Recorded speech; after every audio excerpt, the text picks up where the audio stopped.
Good morning students.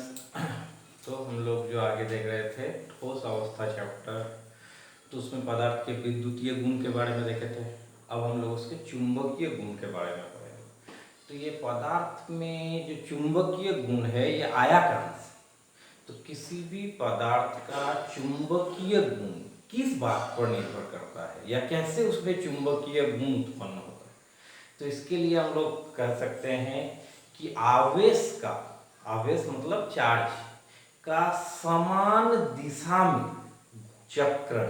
समान दिशा कहने का अर्थ एक ही दिशा में, चाहे वो दिशा कुछ भी क्यों ना हो, अगर एक ही दिशा में आवेश का चक्रण होता है तो उससे क्या होते हैं? चुंबकीय गुण उत्पन्न होता है। तो कोई पदार्थ में चुंबकीय गुण कहाँ से आया, उसमें आवेश कहाँ से आया? तो कोई भी पदार्थ जो है वो किससे बना हुआ है? तो आपको मिलेगा कि परमाणु से बना हुआ है। वो जो परमाणु है उसमें एक नाभिक होता है जिस पर क्या होते हैं? प्रोटॉन यानी प्लस चार्ज। और उसमें जो इलेक्ट्रॉन है वो क्या स्थिर रहते हैं या चक्रण करते हैं? तो आपका आंसर होगा चक्रण यानी घूमते हैं। तो कैसे घूमते हैं? तो सूर्य के चारों ओर जैसे पृथ्वी चक्रण करते हैं। तो हम लोग इस तरह से समझ सकते हैं जैसे परमाणु का ये क्या है? नाभिक यानी केंद्र है। इसके चारों ओर इलेक्ट्रॉन इस तरह का दिशा में चक्रण कर रहे हैं। इसका अर्थ क्या हुआ कि ये जो इलेक्ट्रॉन घूम रहा है यानी इलेक्ट्रॉन मतलब माइनस चार्ज, ये ऋणावेश के चक्रण के कारण क्या होते हैं? उसमें चुंबकीय गुण उत्पन्न होते हैं। हाँ, लेकिन चक्रण सिर्फ एक नहीं, ये तो हुआ क्या? नाभिक के चारों ओर का चक्रण यानी इस अक्षीय गति। और एक होता है इलेक्ट्रॉन, जब जैसे ये इलेक्ट्रॉन ये नाभिक के चारों ओर जब घूमता है तो ये स्थिर नहीं रहता। जैसे सूर्य के चारों ओर पृथ्वी जब चक्कर लगाते हैं तो पृथ्वी भी अपने अक्ष के पारित घूमते हैं, उसी तरह ये इलेक्ट्रॉन भी अपने अक्ष के पारित इस तरह के दिशा घूमते हुए नाभिक के चारों ओर चक्कर लगाते हैं। तो ये घूमने का दिशा इलेक्ट्रॉन का दो होता है, एक क्लॉकवाइज, दूसरा एंटी क्लॉकवाइज। इस तरह का डायरेक्शन में घूम रहा है तो हम क्या बोलेंगे? क्लॉकवाइज। अगर इस तरह का डायरेक्शन में घूम रहा है तो एंटी क्लॉकवाइज। यानी किसी भी पदार्थ में चुंबकीय गुण इलेक्ट्रॉन के चक्रण के कारण होता है। ये चक्रण दो प्रकार के होते हैं। पहला हो गया नाभिक के चारों ओर इलेक्ट्रॉन के चक्रण के कारण, दूसरा इलेक्ट्रॉन के अपने अक्ष के पारित चक्रण के कारण। अब चुंबकीय गुण सभी पदार्थ में एक जैसा नहीं होगा। क्यों नहीं होगा? इसका आंसर होगा कि सभी पदार्थ के संयोजी कक्षा में जो इलेक्ट्रॉन है उसका संख्या समान नहीं होता है। उसका संख्या में भिन्नता के कारण चुंबकीय गुण में भी भिन्नता पाई जाती है। कि अब यहाँ पर हम लोग आते हैं कि चुंबकीय गुण के आधार पर पदार्थ को हम लोग कैसे विभाजित करते हैं। तो पदार्थ को 5 भागों में विभाजित किया था। कितने भागों में? 5 भागों में। अनुचुंबकीय पदार्थ, प्रतिचुंबकीय पदार्थ, लोह चुंबकीय पदार्थ, प्रतिलोह चुंबकीय पदार्थ तथा फेरी चुंबकीय पदार्थ। इन 5 भागों में विभाजित किया जाता है। किसके गुण के आधार पर? चुंबकीय गुण के आधार पर। इसमें से ये जो दो गो है इसके बारे में लगभग 11th क्लास में भी थोड़ा बहुत हल्का फुल्का हम लोग पढ़े हैं। तो इसमें क्या है कि कैसे हम लोग अनुचुंबकीय कहेंगे, किसे प्रतिचुंबकीय कहेंगे, इसके लिए आपको इलेक्ट्रॉन का व्यवस्था जानना पड़ेगा। इलेक्ट्रॉन का व्यवस्था कहने का अर्थ है जैसे कोई तत्व है उसका जो संयोजी कक्षा है उसमें अगर इस तरह से मान लेते हैं एस उत्कोश है, उसमें इलेक्ट्रॉन का एक ये व्यवस्था भी हो सकता है और एक इस तरह का व्यवस्था भी हो सकता है। तो ये दोनों व्यवस्था में कुछ भिन्नता है। इसमें जो व्यवस्था है इसमें देखिए इलेक्ट्रॉन एक ही दिशा में चक्रण लगा रहे हैं जिसके कारण क्या होगा? पदार्थ में कुछ चुंबकीय गुण उत्पन्न होगा। और इसमें जो व्यवस्था है नीचे वाला में, इसमें दो है। एक ही दिशा में घूमते हुए यानी क्लॉकवाइज डायरेक्शन में घूमते हुए कुछ चुंबकीय गुण उत्पन्न कर रहे हैं। एक उसका विपरीत यानी एंटी क्लॉकवाइज डायरेक्शन में घूमकर उस बना हुआ चुंबकीय गुण को नष्ट कर देते हैं। तो इस चुंबकीय गुण को व्यक्त करने के लिए हम लोग एक भौतिक पद लेते हैं, चुंबकीय आघूर्ण। कौन सा लेते हैं? चुंबकीय आघूर्ण, जिसको म्यू से सूचित किया जाता है। ये म्यू का मान निर्भर करता है अयुग्मित इलेक्ट्रॉनों की संख्या पर। तो ये म्यू का मान कैसे निकाला जाता है, तो इसका एक फॉर्मूला भी हम लोग पढ़ेंगे आगे। Mu is equal to root under n into n plus 2। ये n क्या है, यहाँ पर n है नंबर ऑफ अनपेयर्ड इलेक्ट्रॉन, यानी अयुग्मित इलेक्ट्रॉनों की संख्या। इस स्थिति में देखिए अयुग्मित इलेक्ट्रॉन एक भी नहीं है, यानी इस स्थिति में म्यू का मान क्या हो जाएगा, 0। अर्थात ये कोई भी चुंबकीय गुण प्रदर्शित नहीं कर पाएगा। इस उदाहरण को समझने के लिए हम लोग और एक एग्जांपल भी ले सकते हैं। जैसे हम लोग प्रीवियस क्लास में 9th-10th में पढ़े होंगे कि कोई लोहा का एक टुकड़ा है, इसके चारों ओर अगर तार को कुंडलित कर देते हैं और उसमें से दो छोर पर अगर कुछ विद्युत धारा को देते हैं, प्रवाहित करते हैं, तो इलेक्ट्रॉन के एक समान डायरेक्शन में चक्रण यानी घूर्णन के कारण क्या होते हैं, उसमें कुछ चुंबकीय गुण उत्पन्न होता है। तो यहाँ पर जो है एक ही डायरेक्शन में नहीं, दोनों ऑपोजिट डायरेक्शन में है, जिसके कारण चुंबकीय गुण नष्ट हो जाता है, यानी म्यू का मान 0। ऊपर वाला केस में म्यू का मान 0 डज नॉट मतलब नहीं होता है। क्यों नहीं होगा 0? क्योंकि यहाँ पर एक इलेक्ट्रॉन अयुग्मित रूप से है, यानी अनपेयर्ड फॉर्म में है, जिसके कारण क्या होगा, कुछ चुंबकीय गुण इसे प्राप्त होगा। तो हम लोग इस आधार पर पदार्थ को पहले हम लोग बांटते हैं कि इसमें अनुचुंबकीय और प्रतिचुंबकीय। तो ये अनुचुंबकीय कब होगा, प्रतिचुंबकीय कब होगा? तो अनुचुंबकीय तभी कहेंगे वैसे पदार्थ, अनुचुंबकीय पदार्थ वैसे पदार्थ जिसमें कुछ अयुग्मित यानी अनपेयर्ड, जो जोड़ा नहीं बना पाया है, इलेक्ट्रॉन के कारण चुंबक द्वारा आकर्षित होते हैं, उसे अनुचुंबकीय पदार्थ कहते हैं। इसका अर्थ क्या हुआ कि कोई अनुचुंबकीय है या प्रतिचुंबकीय, हम लोग बता सकते हैं किस आधार पर, उसके इलेक्ट्रॉन को देखेंगे। अगर सभी इलेक्ट्रॉन युग्मित फॉर्म में नहीं है, अर्थात अयुग्मित है, अनपेयर्ड है, तो वो क्या हो जाएगा, अनुचुंबकीय। और प्रतिचुंबकीय, जैसे इसका उदाहरण लिए हैं Cu2+, Fe3+, Cr3+, O2 आदि। तो ये सब क्या होते हैं लेकिन हाँ, इसका और एक चीज बताना है कि ये जो चुंबकीय गुण है ये स्थायी नहीं, अस्थायी। अर्थात क्या हुआ, जैसे ये एक चुंबक है, इसके संपर्क में अगर इसको लाए, तो जब तक इसके संपर्क में ये है लोहा का टुकड़ा, तब तक इसमें चुंबकीय गुण होगा। इसके नीचे फिर लोहा का कील देंगे तो वो आकर्षित होगा, फिर लोहा का कील देंगे वो आकर्षित होगा। लेकिन जैसे ही इस बाह्य चुंबक को हटा देते हैं, इसका सारा चुंबकीय गुण नष्ट हो जाता है। इसका मतलब क्या है, इसका जो चुंबकीय गुण है वो अस्थायी यानी अनस्टेबल, स्टेबल फॉर्म नहीं है।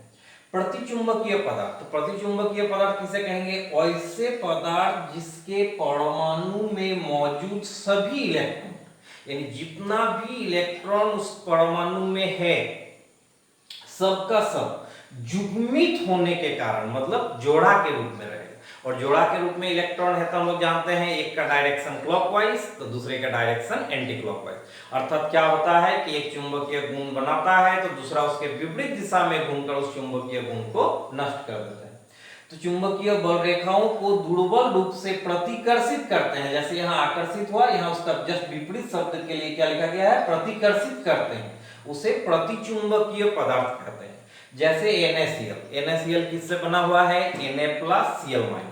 तो Na+ है, इसका मतलब क्या है, संयोजी कक्षा में जितना भी इलेक्ट्रॉन है सब जोड़ा के रूप में है, 2 8 है। इसका मतलब S में 2 गो, P में 6 गो। तो S में 2 गो है, ये दोनों जोड़ा के रूप में है। P में भी 6 गो, जिसमें 3 कक्षा, सब में ही इलेक्ट्रॉन क्या है, युग्मित रूप से। तो हम क्या कहेंगे, अयुग्मित इलेक्ट्रॉन नहीं है, अर्थात ये क्या होगा, प्रतिचुंबकीय यानी डायमैग्नेटिक। अब आते हैं और शेष 3 गो भाग, लोह चुंबकीय, प्रतिलोह चुंबकीय और फेरी चुंबकीय। इसको समझने के लिए एक टर्म पहले हम लोग को जानना पड़ेगा, ये डोमेन। ये डोमेन होता क्या है, पहले इसके बारे में जानेंगे तभी ये सबको हम लोग डिफाइन कर पाएंगे। तो डोमेन क्या है, तो कोई भी पदार्थ है वो बहुत सारे कणों से मिलकर बना हुआ है। उन कणों में जब धातु आयन मौजूद हो और उस धातु आयन ग्रुप में बटा हुआ है, कहने का छोटे छोटे खंडों में यानी टुकड़ों में, इस तरह का कह सकते हैं। जैसे एक स्कूल है, उसमें 1 से लेकर 10 तक का अगर बच्चा है, एक एक क्लास के बच्चों को अगर एक साथ रखें तो हम क्या बोलेंगे, वो ग्रुप में बटा हुआ है कि ये 1 क्लास का है, ये 2 क्लास का है, ये 3 क्लास का है। तो इसी तरह किसी पदार्थ में, जैसे एक पदार्थ है, इसका एक ये भाग को ले लेते हैं, इसमें जितना भी धातु आयन मौजूद है सबका एक निश्चित डायरेक्शन में यानी दिशा में चुंबकीय गुण प्रदर्शित होगा। हाँ, अब ये जो छोटे छोटे खंड में बांट रहे हैं, ये जरूरी नहीं है कि दूसरा जो खंड है उसका भी डायरेक्शन यही होगा, उसका डायरेक्शन इस तरह का भी हो सकता है। ये डायरेक्शन हम लोग किसका दिखा रहे हैं, चुंबकीय गुण का, यानी चुंबकीय गुण का दिशा भिन्न भिन्न होगा, लेकिन हर एक खंड में एक एक जो खंड है उसका चुंबकीय गुण का दिशा एक जैसा होगा। और इसी एक एक छोटा छोटा पार्ट को हम लोग क्या कहते हैं, डोमेन। यानी कोई भी पदार्थ में बहुत सारे डोमेन्स होते हैं। अब इन डोमेन्स का डायरेक्शन अलग अलग है, डायरेक्शन क्या है, अलग अलग है। लेकिन अगर इसी प्रकार से देखते हैं कि पदार्थ को जब किसी बाह्य चुंबकीय क्षेत्र मतलब एक एक्स्ट्रा बाहर से एक चुंबक ले ली, उस क्षेत्र में जब उसे रखते हैं, उस डोमेन्स का जो डायरेक्शन है उस पर डिपेंड करता है कि उस पदार्थ का चुंबकीय गुण किस प्रकार का हो। कहने का अर्थ यह है, अगर सभी डोमेन्स का डायरेक्शन सेम हो जाए, यानी क्या हो, एक ही दिशा में हो जाए, तो वो प्रबल रूप से चुंबकीय गुण प्रदर्शित करेगा। तब हम लोग उसे क्या कहेंगे कि ये स्थायी रूप से यानी स्टेबल चुंबकीय गुण प्रदर्शित कर रहा है, तब हम लोग उसे क्या कहेंगे, लोह चुंबकीय पदार्थ। फिर से रिपीट कर रहे हैं, जैसे मान लो एक स्कूल में 10 गो क्लास, हर एक क्लास का स्टूडेंट अगर ताकत अलग अलग दिशा में लगा तो उस स्थिति में नेट यानी शुद्ध रूप से जो डायरेक्शन मिलेगा ताकत का वो किसी एक तरफ नहीं होगा। लेकिन अगर मान लेते हैं कोई बाहर से आपदा आया, उस स्थिति में सबको एक साथ लड़ना है, तो सब क्लास का स्टूडेंट अगर एक साथ मिलकर उस आपदा के अगेंस्ट में लड़े तो ऑटोमेटिकली वहां पर सक्षम हो सकता है, यानी लड़ने में सफल हो सकता है। तो इसी तरह यहाँ पर जो डोमेन्स है, उस डोमेन्स का डायरेक्शंस पर डिपेंड करता है कि वो पदार्थ किस प्रकार का होगा, यानी किस प्रकार का चुंबकीय गुण वो प्रदर्शित करेगा। तो हम लोग इस तरह से इसे देख सकते हैं कि जैसे मान लेते हैं कोई पदार्थ है, उस पदार्थ का जो चुंबकीय गुण होगा, जैसे लोहा चुंबकीय पदार्थ, तो लोहा चुंबकीय पदार्थ हम लोग तभी कहेंगे जब बाह्य चुंबकीय क्षेत्र में रखे, मान लेते हैं इस तरह का डोमेन, 6 गो का व्यवस्था यहां दिखा रहे हैं। ये 6 गो व्यवस्था में ही अगर इसका डायरेक्शन इस तरह का मिले, ये डोमेन्स का डायरेक्शन क्या है, अपवर्ड, ये डोमेन्स का डायरेक्शन भी अपवर्ड, ये डोमेन का डायरेक्शन भी अपवर्ड है। इस तरह से सभी डोमेन्स का डायरेक्शन अगर एक समान है, जैसे ये तीर का जो निशान जैसा लग रहा है ना देखने में, इसी से हम लोग को देखना है कि सबका डायरेक्शन क्या है, एक ही है, तो उस स्थिति में हम उसे क्या कहेंगे, लोह चुंबकीय पदार्थ। लेकिन शुरू में सब डायरेक्शन एक जैसा नहीं होता है, बाह्य चुंबकीय क्षेत्र के प्रभाव में जब रखते हैं और डोमेन्स इस तरह से व्यवस्थित हो जाता है, वैसे पदार्थ जिसे बाह्य चुंबकीय क्षेत्र में रखने पर इसमें मौजूद डोमेन्स या डोमेन्स भी कह सकते हैं, एक से ज्यादा है, इस प्रकार से व्यवस्थित हो जाते हैं कि इसमें स्थायी चुंबकत्व का गुण प्राप्त होता है, तो इसे लोह चुंबकीय पदार्थ है। या तो कह सकते हैं सभी डोमेन्स का चक्रण, सभी डोमेन्स का दिशा एक हो जाता है, एक ही डायरेक्शन में हो जाता है, तो उसे हम लोग क्या कहते हैं, लोह चुंबकीय पदार्थ, जैसे आयरन, कोबाल्ट, निकेल।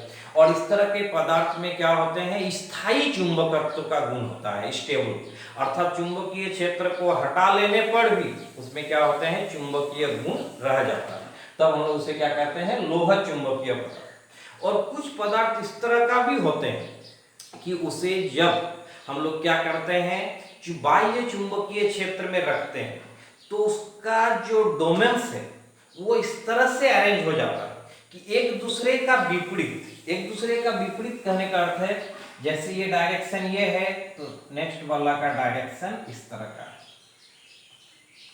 फिर ये है, फिर नेक्स्ट वाला का डायरेक्शन इस तरह का, फिर नेक्स्ट वाला का डायरेक्शन इस तरह का। अब हम लोग कह सकते हैं देखिए कि जो चुंबकीय गुण ये दिखाएगा कौन, फर्स्ट वाला, सेकंड वाला उसको कैंसिल करेगा यानी अभी तक जीरो, फिर इसमें जो डायरेक्शन है ये उसका ऑपोजिट है, ये दोनों एक दूसरे को कैंसिल करेगा जीरो, फिर एक दूसरे को कैंसिल करेगा यानी जीरो। तो इस तरह के पदार्थ को कहते हैं प्रतिलोह चुंबकीय। देखिए ना, लोह चुंबकीय का जस्ट उल्टा, लोह चुंबकीय में सब एक डायरेक्शन में अरेंज होकर चुंबकीय गुण दिखाया, और इसमें क्या होगा, एक दूसरे के विपरीत डायरेक्शन में अरेंज होकर कोई चुंबकीय गुण प्रदर्शित करने नहीं देता है। तब हम लोग उसे क्या कहते हैं, प्रतिलोह चुंबकीय, एंटी फेरोमैग्नेटिक। डिफाइन देखिए इस तरह से कर रहे हैं, वैसे पदार्थ जिसे बाह्य चुंबकीय क्षेत्र में रखने पर इसमें मौजूद डोमेन इस प्रकार से व्यवस्थित हो जाते हैं कि एक दूसरे के चुंबकीय गुण को नष्ट कर देते हैं, एक दूसरे का। और क्यों नष्ट करेगा, क्योंकि उसका डायरेक्शन क्या है, ऑपोजिट है। उसे प्रतिलोह चुंबकीय पदार्थ कहते हैं। इसका उदाहरण कौन हो गया, MnO यानी मैंगनीज का ऑक्साइड, जिसमें Mn का ऑक्सीडेशन स्टेट क्या है, +2।